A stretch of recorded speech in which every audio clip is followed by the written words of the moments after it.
So I know this is probably gonna add fuel to the fire right here and basically cause a lot of controversy in the comments right now below, but let me just say it. And I'm gonna pull the comment from yesterday's video, in fact. I don't know about anyone else, but I'd rather pay 20 bucks for expansions and characters rather than 15 bucks for a skin. Is that or is that not one of the most logical things that has been said for this game's existence?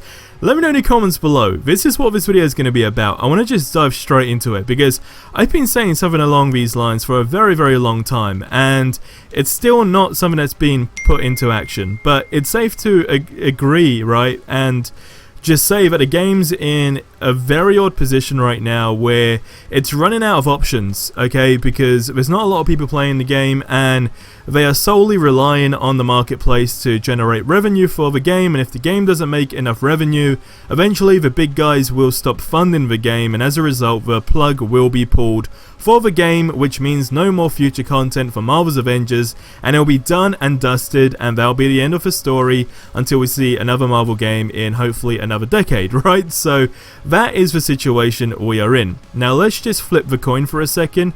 If this game was doing really well from a revenue perspective, even if it still had the same player base right now, then that would actually mean that the game would A, get a bigger team, and B, as a result of A, getting a bigger team, there would be much more content and creative content because there's more people sharing ideas, and also as a result the content will be out in a much, I guess, like shorter time period than what we are currently seeing for the game just in general across the field. Now let me break it down. The game hasn't got a lot of players right now, but if they went ahead and charged for the DLC, I can tell you for a fact the game would be making a whole bunch of money right now. The fact that they are relying on the marketplace to earn money for this game is very flawed from a business perspective, and again that's down to my personal opinion. Now don't get me wrong, before a bunch of you guys just completely go at me in the comments below, I just want to break this down for a second. I personally agree with it in general because I would much rather pay 20 bucks for a DLC than 15 bucks for a skin. And it simply boils down to the reason on I just cannot justify the fact of spending 15 bucks for an in-game skin that just doesn't do anything but be a skin. Right now, I get it. There's some people that really want to do that and probably spend a whole bunch of money in the marketplace, and I would like to thank you because it's probably your money that is really keeping this game alive, okay? Because again, there is a very small team for this game because people have been taken away from it and put onto other projects because it's just not making enough. Now, imagine this. This game needs to be a free-to-play game, and I want to break this down even a little bit deeper than what I was initially going to do. Let me just break down that point specifically, and I know I keep saying that word, let me break down, but let me do so. So, if you imagine when the game was a free-to-play game on the weekend, it had a whole bunch of players, then a lot of people converted to go ahead and purchase the game, which was great, right? Good stuff, everything's a green light right now. Then the Black Panther DLC was released and there was only a small bump in terms of how many people were actively playing the game, and then it's been a nosedive ever since then. That's where the problem is. So, now let me go back on what I was going to say. If this game became a free-to-play game, it's going to have a whole lot of players in the game because that's just been proven already. If it had a lot of players in the game and people were only paying for the DLC, it would literally make so much money, it's unreal. I just couldn't imagine what that figure would be, but I know it would make a lot of money. And I'll give you an example. I would much rather do that, but I probably would have never purchased Kate Bishop's DLC because I don't really care for that character.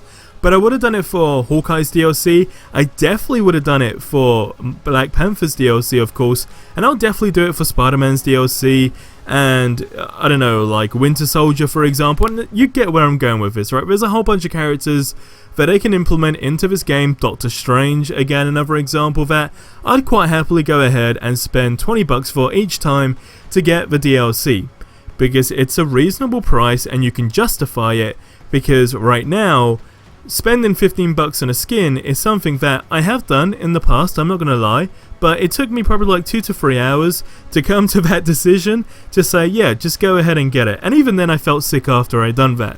So the point really still stands here that making the game free to play and only just selling people on the DLC would put this game in a much stronger position, and even if they still did want to go ahead and upsell you in the marketplace, then making the skins maybe like $3 to $4 would probably be a reasonable amount to maybe charge someone for a skin.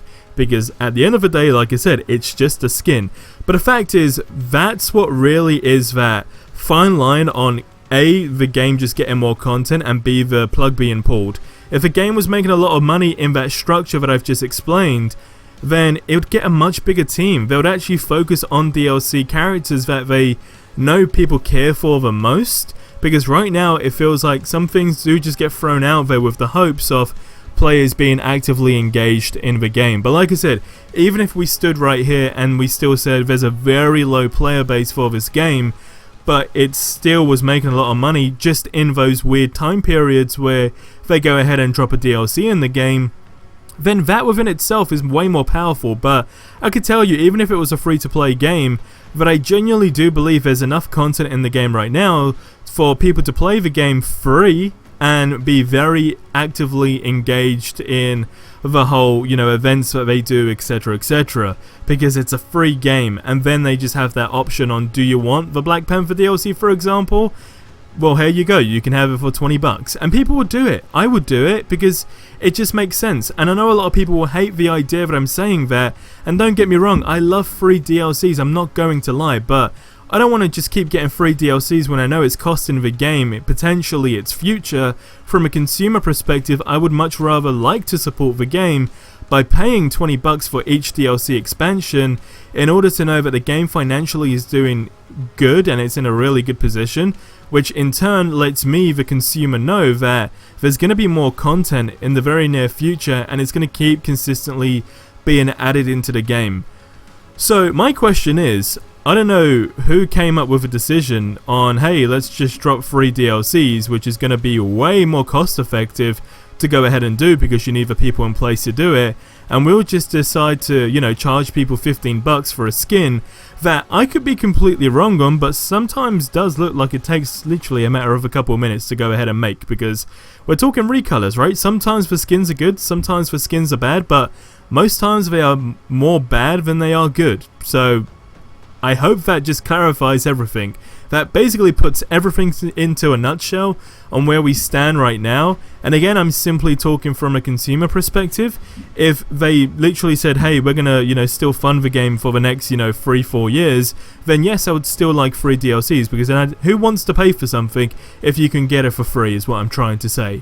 But right now, we just know that's not going to be a situation. So whoever came up with the flawed idea on going down this road, then it'd be a good idea to maybe switch that up, and people are either going to like it or probably not, but it's one of those things, and I guess you're always going to get complaints. But you guys let me know how you feel on this stuff in the comments below, and I'll see you in the next one. Till then, have yourselves a ridiculously amazing day, and adios amigos.